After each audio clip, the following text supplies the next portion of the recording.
மறந்தும் கூட வருகிற டிசம்பர் மாதம் 30ஆம் தேதியை தவறவிடாதீர்கள். அன்று வைகுண்ட ஏகாதசி வருகிறது. இந்த நாளில் 10 ரூபாய் செலவு செய்து இந்த ஒரு பொருளை மட்டும் வாங்கினால் மகாலட்சுமி உங்களது வீட்டிலே குடியிருப்பாள். ஆனால் இந்த ஒரு தவறை மட்டும் செய்யாமல் இருக்க வேண்டும். வைகுண்ட ஏகாதசி என்பது மகாவிஷ்ணுவிற்கு அர்ப்பணிக்கப்பட்ட மிக முக்கியமான நாளாகும். ஒவ்வொரு ஆண்டும் மார்கழி மாதம் வளர்பிறையில் வரும் ஏகாதசியே வைகுண்ட ஏகாதசி என்று அழைக்கப்படுகிறது.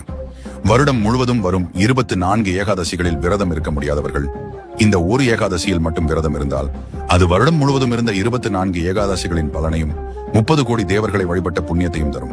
அன்று அருகில் உள்ள பெருமாள் கோவிலுக்கு சென்று அதிகாலையில் திறக்கப்படும் சொர்க்க வாசல் வழியாக சென்று பெருமாளை தரிசிப்பது பெரும் புண்ணியம் தரும். மகாலட்சுமிக்கு மிகவும் பிடித்தமான வாசம் பச்சை கற்பூரத்தின் வாசம். 10 ரூபாய்க்கு ஒரு சிறிய டப்பாவில் பச்சை கற்பூரம் வாங்கி அதை ஒரு மஞ்சள் துணியில் முடிந்து உங்கள் பணப்பெட்டியிலோ அல்லது பூசை அறையிலோ வைத்தால் வீட்டில் செல்வம் சேரும் என்பது நம்பிக்கை.